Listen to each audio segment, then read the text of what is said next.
Somehow the message of Christmas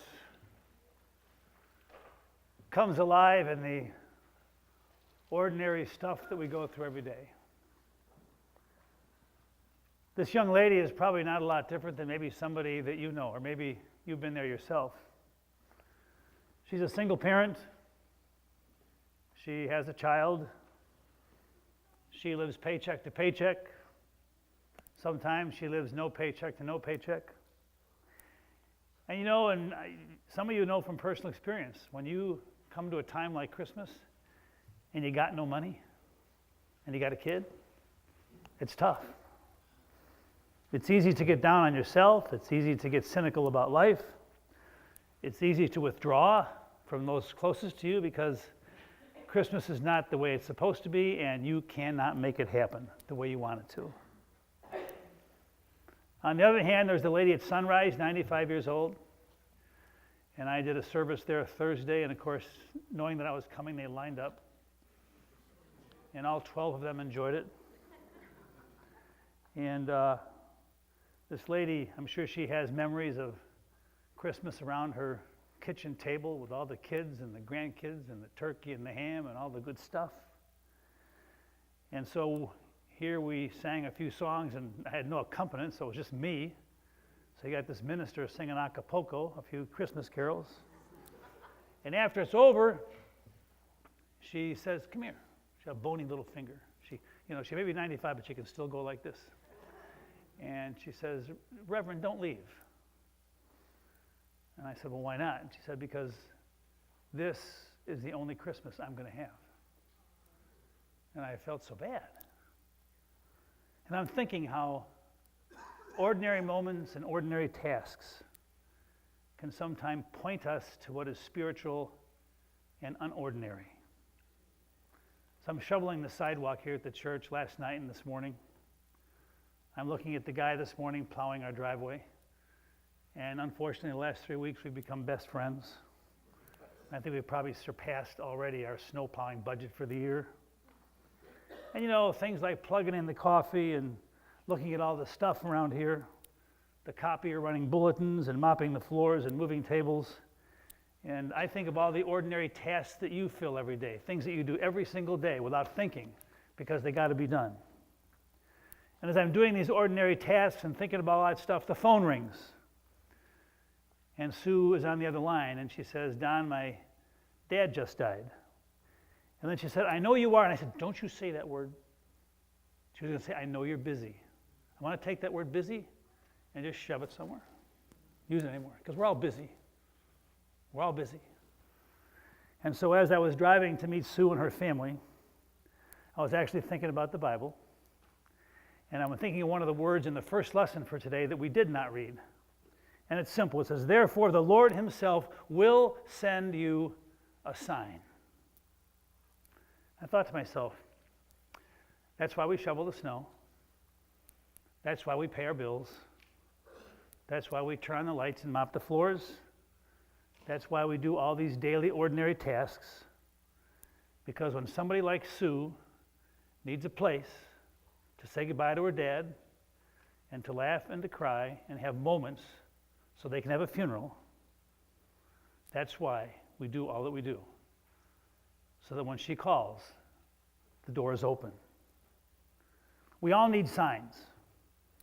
Each one of us in our own way needs a sign that we make a difference in at least somebody else's life.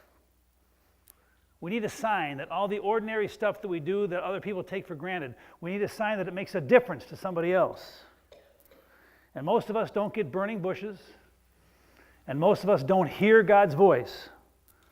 All we do is get little nudges, quiet nudges that we probably don't even notice.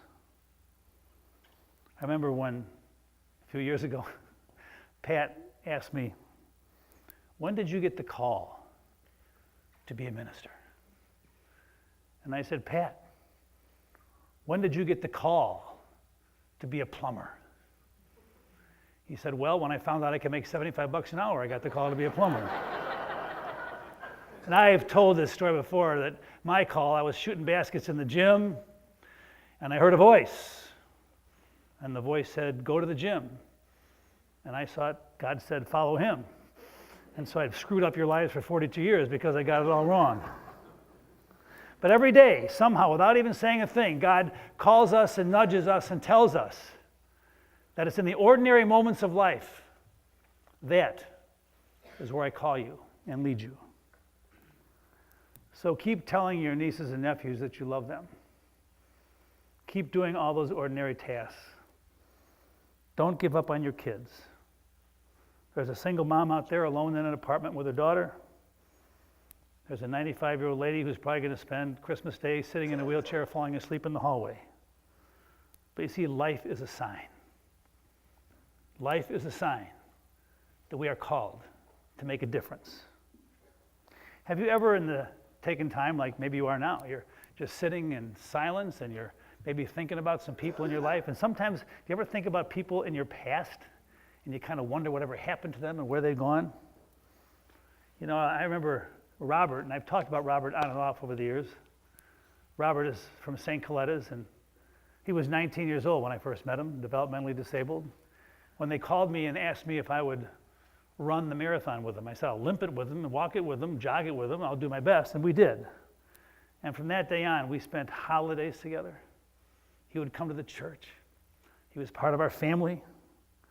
And I remember one Christmas, Jude and I went to their apartment, his mom's apartment, to deliver presents. We were sitting around this almost empty apartment. And she said, Robert, would you please give the Reverend something to drink? And so he's scooting around. The refrigerator was bare. The only thing they had was a can of malt liquor.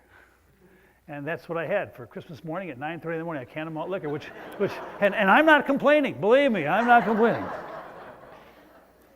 But 5 years ago, Robert just dropped off the planet. He didn't call, hadn't heard from him. And then last week, the phone rings, and I answer it, and it's Robert. He's now 45 years old. I said, Robert, where have you been? And we talked for a while, and then I asked Robert, what's your phone number? And he said, I'm getting a phone next week. That's what he told me when he was 19 years old, 25 years old. I said, Robert, you told me that 30 years ago. When are you going to get a phone? We'll find out, because I haven't heard from him this week at all. But it was a sign that he's alive, that he somehow hasn't forgotten that little bit of goodness and grace that he might have picked up from being a part of our church. You know, I'd like you to think of a good friend of mine. He's younger than I am, of course, but I've gotten to love him over the years.